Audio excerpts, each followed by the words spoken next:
Bonjour à tous et bienvenue dans le showroom d'automobile de l'Est. Aujourd'hui, je vous présente la dernière arrivée, un Golf 7 GTI Phase 2 en 3 portes de plus en plus rares, parce que les constructeurs arrêtent d'en fabriquer.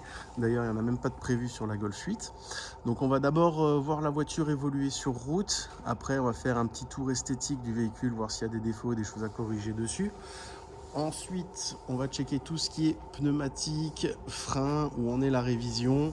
Et juste après, on regardera l'état intérieur et on fera le tour des options. Et une petite nouveauté après les demandes dans les commentaires, on va ouvrir le capot moteur et on va checker le bloc moteur. Allez, c'est parti. Donc on va commencer par le capot moteur. Donc la voiture n'est pas préparée, elle a fait de la route, le bloc est un peu sale, mais au moins ça permet de voir qu'il n'y a pas de fuite ou pas de résidus d'huile qui traînent et que le moteur est sain. Donc on est sur le 2 litres 4 cylindres turbo de 230 chevaux, contrairement à la perf qui en sort 245.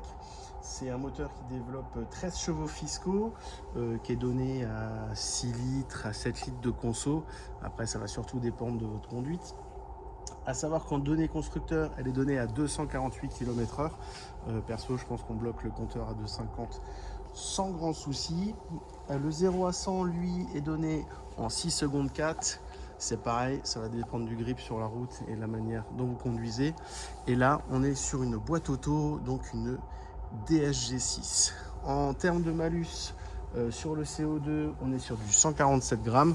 Donc pour ceux qui voudraient faire le calcul pour la carte grise. Et de toute manière, si vous avez des questions de ce genre-là, n'hésitez pas à nous contacter. On fait le calcul clé en main de la voiture sans problème. Bon allez, sous le capot c'est fait.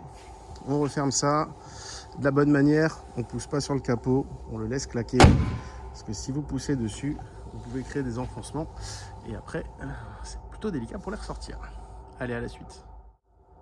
Allez, on fait le tour esthétique complet. On va checker les petits accros sur la face avant. Donc il y a des petites choses de ce genre-là. Je sais pas si ça se voit bien à la caméra. Voilà. Alors ça, forcément, c'est une voiture qui a fait de la route. Bon. Au-delà de ça, il y a de la saleté. Mais sinon, comme ici, des petits accros, des petites choses comme ça. Des petites choses auxquelles on va pouvoir remédier en mettant un peu de couleur dessus, mais pas trop non plus pour pas faire des pâtés. Voilà, ça, là aussi, forcément, avec cette peinture blanche, ça pardonne pas. Dès que vous avez un petit impact, comme ici par exemple, ça va se voir tout de suite.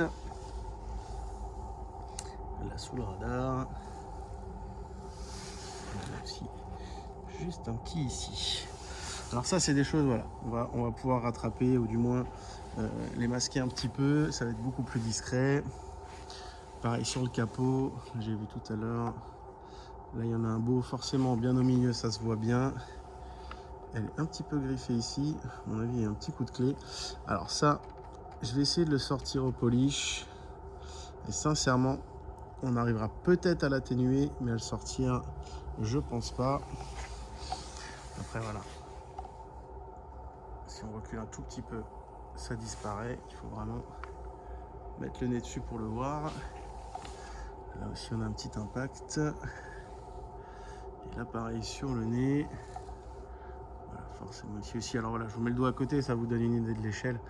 Si je recule de 15 cm avec l'appareil, on ne le voit absolument plus. Et il y en a aussi un juste ici sur le côté. Feu calandre, c'est nickel. Et on va juste faire aussi la baie de pare-brise et surtout, comme elle a le toit panneau, la partie noire brillant, où en général c'est un problème connu chez VV, le vernis s'écaille est complètement abîmé. Là c'est pas le cas.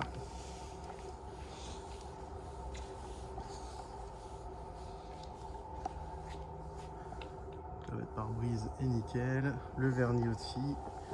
Et on va checker maintenant le profil de la voiture. Je vois pas de bosse, pas de coup de portière, ou comme disent les pros, pas de DSP. De ce côté-là, il n'y a rien qui ressort non plus. au niveau du pare-choc arrière et de la malle, je vois rien. Ok, c'est juste la crasse. Et côté passager,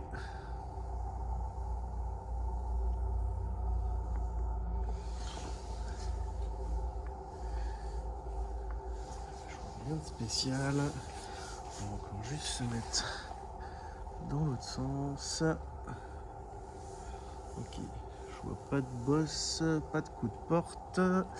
Et là juste, pareil, c'est juste la crasse. Et voilà, niveau carrosserie, on a fait le tour. Donc comme dit, des petits points sur le pare-choc. Le plus gros défaut étant la rayure sur le capot. Allez, maintenant on va checker tout ce qui est jantes, pneumatiques et freins. Alors on va commencer par la jante avant droite et les pneumatiques. Donc les pneumatiques c'est du 225 35 19. Au niveau de la marque, on est sur des Pirelli. Ah, c'est des P0 d'ailleurs. On va faire le tour de la jante. Donc elle est juste hyper sale. Mais sinon, celle-ci est nickel. Là, le pneu, on est sur du 8 mm à peu près. Donc un pneu neuf, c'est entre 8 et 10. Donc ça, c'est pareil. On me demande aussi souvent comment j'arrive à savoir. Donc avec ce petit outil-là, qui est gradué, je vais l'enfoncer dans le pneu. Ça va me donner la mesure.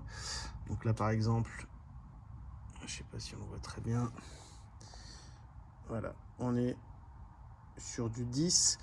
Après, j'enlève le témoin qui fait 0,6. On est sur du 9. Donc c'est pour ça que je dis entre 8 et 9. Parce que comme ça, on a une échelle réelle. Et donc du coup, ça permet vraiment de mesurer les pneus et de savoir où on est en termes d'usure. Donc celui-là, il est quasi neuf.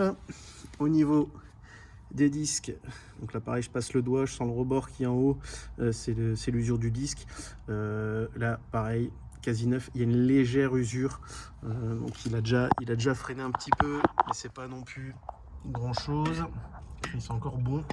Là au niveau des plaquettes, alors avec le téléphone je vois pas super bien. Ah si, c'est bon, avec la lumière c'est top. Là au niveau des plaquettes, pareil, je pense qu'elles ont été changées il n'y a pas longtemps.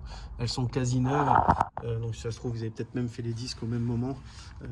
Mais s'il fallait que je donne un ordre de pourcentage sur le disque, je dirais qu'on est entre 5 et 10% d'usure. Et sur les plaquettes, pareil, je dirais qu'on est sur du 2 à 5% d'usure. Donc vraiment pour donner une idée de grandeur. Et maintenant, on va passer sur la jante arrière droite. Donc à l'arrière, pareil, Pirelli P0 en 2,25 35 19. On va mesurer. Donc je le mets dans le creux. Hop. Donc pareil, on est entre 9 et 10, j'enlève 0,6, donc voilà, je dirais entre 7,5 et 8,5 pour être complètement juste. Donc pareil, du pneu quasi neuf, hein, puisque un pneu neuf c'est entre 8 et 10, voire 12 si c'est du pneu hiver, mais là on est plutôt sur du 8-10. Donc les pneus, il n'y a vraiment rien à prévoir. Les freins avant, on les a fait, il n'y a rien à prévoir. On va checker tout de suite les disques après. Je fais juste d'abord le tour de la jante. Là alors je vois il y a une toute petite rayure juste ici. Enfin, c'est vraiment une rayure, hein. Elle n'a même pas été frottée, c'est vraiment une rayure. Au niveau des disques, on est quasi neuf, on sent même pas de différence. Et au niveau des plaquettes, les plaquettes, il y a encore de la matière. C'est un peu juste. Je vais voir avec le mécano. Est-ce que derrière la jante, avec la lumière et le téléphone, j'ai du mal à me prononcer. Mais il reste 30%, je dirais. Donc je vais voir avec le mécano ou le contrôle technique. S'ils disent les changer, on les change. Si elles peuvent encore servir, et ben elles resteront dessus. Mais en tout cas, à la prochaine révision, il faudra sûrement prévoir des plaquettes à l'arrière, mais pas les disques. Donc ça va, c'est pas ce qu'il y a de plus cher. Il faut compter une centaine d'euros en général pour des plaquettes. Et du coup, maintenant, on va checker tout ce qui est jante de côté conducteur. Côté conducteur, alors on est toujours sur le même pneu, les mêmes freins. On va faire le tour de la jante. Elle est nickel. Et on va directement sur la jante avant qui celle-ci a fait une légère rencontre avec un trottoir. Et quand je dis légère, je suis gentil. Parce qu'elle a mangé un petit peu. Et le problème c'est que c'est une espèce d'alu dépoli, mais c'est fake, c'est pas un vrai alu dépoli, du coup une espèce de matière dessus, et en fait vous avez après des infiltrations de flotte qui passent dedans, et ça vous fait des petites traces blanches.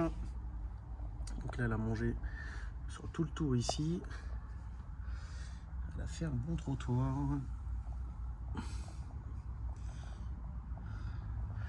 Donc il y a une demi-jante avant sur la bordure qui est rongé.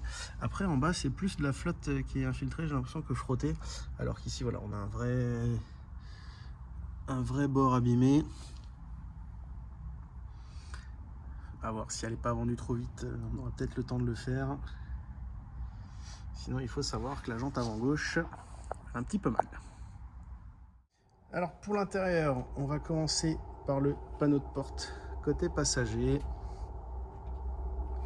Donc il a l'air plutôt propre. Au niveau de la porte, pas de traces de pied. Le cuir est nickel. On va passer sur le tableau de bord. Un petit tour du volant.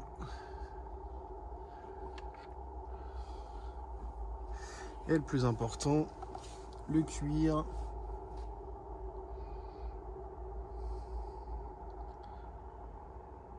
En cuir avec surpiqûre rouge, petit bandeau rouge, rappel des lumières dans les seuils de porte, des lumières dans les portières, la surpiqûre dans les portes, des étriers rouges, enfin bref, c'est vraiment 100% GTI, même le petit soufflet, la DSG, DSG6, je le rappelle, il a le petit liseré rouge. Donc comme d'hab, côté passager, c'est sûr, c'est comme neuf, puisque en général très peu utilisé, même si on est sur une 3 portes, ça l'est un petit peu plus.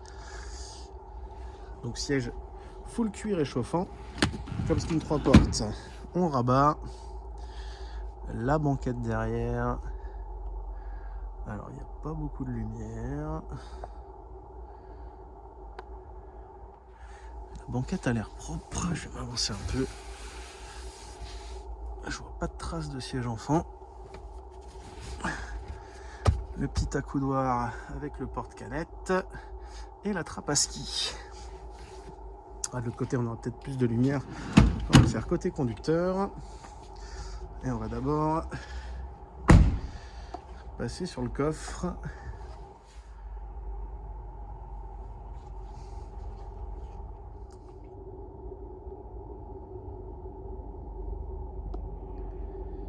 Et donc banquette de tiers 1/3, la fameuse trappe à ski. Hop, le DIN audio et avec une galette, qui est une option d'ailleurs. La petite prise 12 volts. En tout cas, c'est plutôt propre. Et on va faire le côté conducteur. On va commencer par la portière. Quelques petites traces de chaussures, comme dit, en plus la voiture n'est pas préparée. On va voir si ça part. Ah, c'est pareil, un peu gras, certainement du produit. Hop, voilà, on va reculer un peu, ce sera beaucoup mieux. Donc la portière est propre. Au niveau du volant, de ce côté-là aussi, la casquette. On voit aussi le virtual qui est nickel. La console centrale et bien sûr le plus important, le siège cuir côté conducteur. Alors ce qu'on va faire, on va le reculer un peu, comme ça on va pouvoir vraiment, et regardez déjà le renfort qui est bon, et le latéral qui qui est bon aussi et déteinté ici.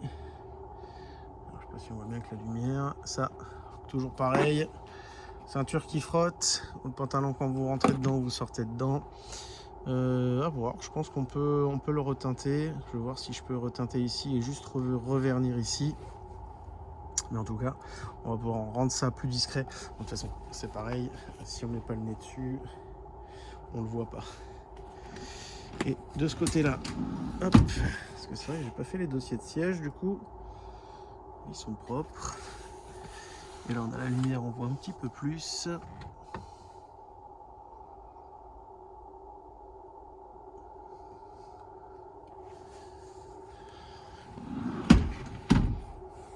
Et du coup, on va passer à tout ce qui est options.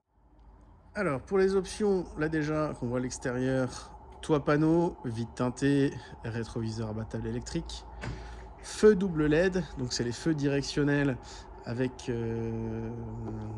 les pleins feux auto. On a les anti-brouillards, ce qui est assez rare. Vous le voyez, quand on l'a fait rouler à l'extérieur, on a allumé les anti-brouillards. Donc les vitres teintées, le toit panneau c'est fait aussi. Forcément les clignotants arrière dynamiques, ça c'est sur tous les phases 2. Elle a les radars avant et arrière, mais en plus on voit ces petits radars là sur les côtés. Donc en fait elle a le radar 360 degrés et avec le stationnement automatique. C'est-à-dire que la voiture va se garer toute seule. Donc les rétros électriques, réglables électriques, repliables électriques et chauffants, forcément juste 2 fenêtres à l'avant. Elle a l'intérieur full cuir sur piqûre rouge. On va s'installer. Elle a les feux auto. Hop. Le virtual cockpit.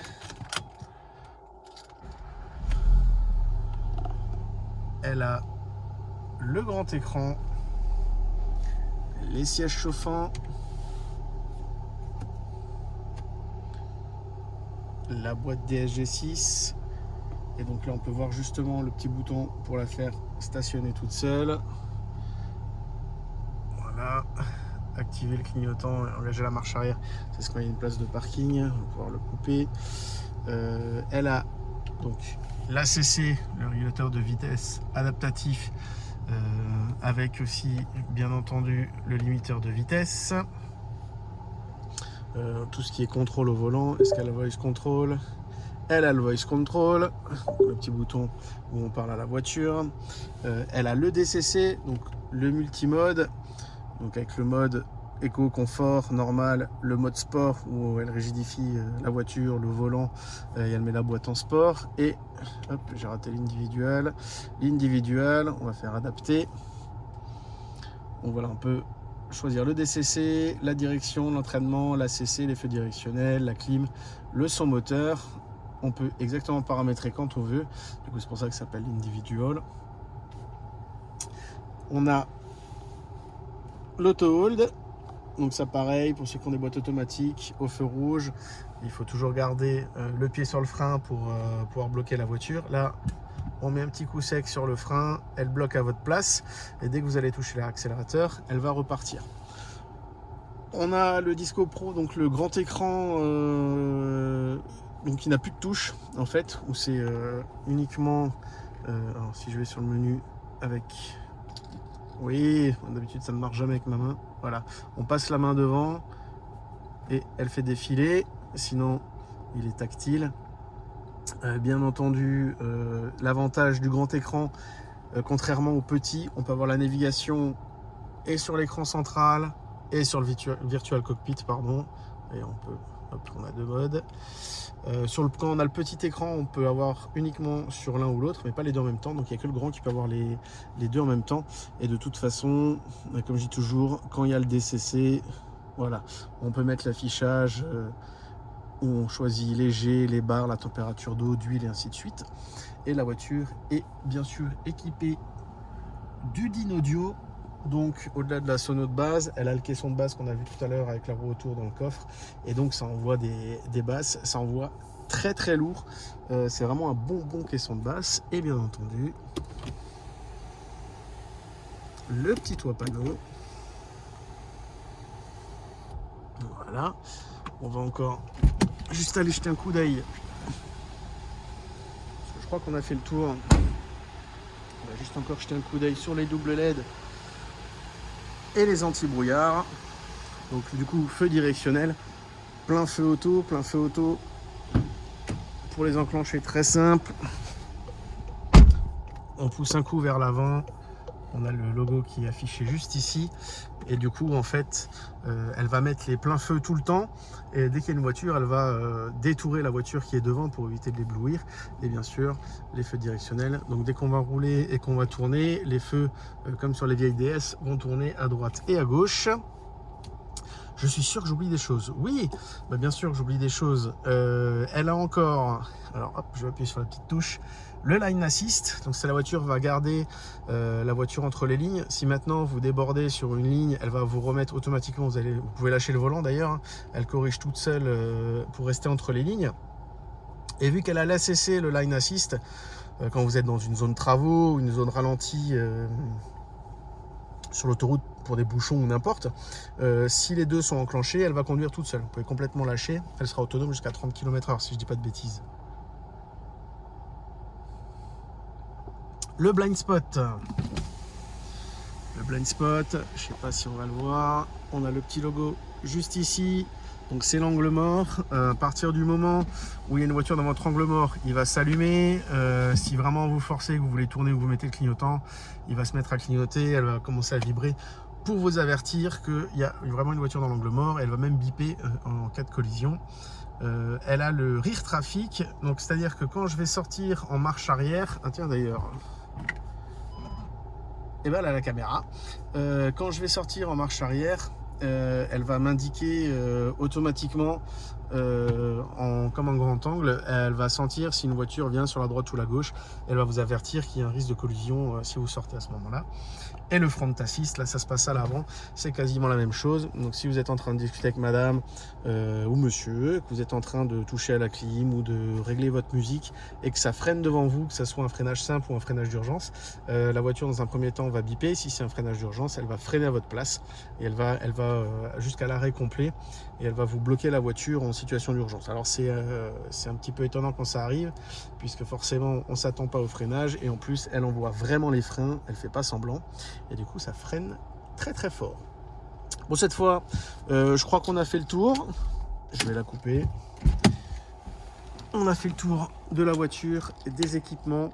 Surtout n'hésitez pas, dans le lien de la description de la vidéo, vous allez trouver le lien pour aller sur l'annonce du Bon Coin. Si vous avez des questions ou autres, on est joignable, que ce soit sur les réseaux ou via téléphone ou par mail.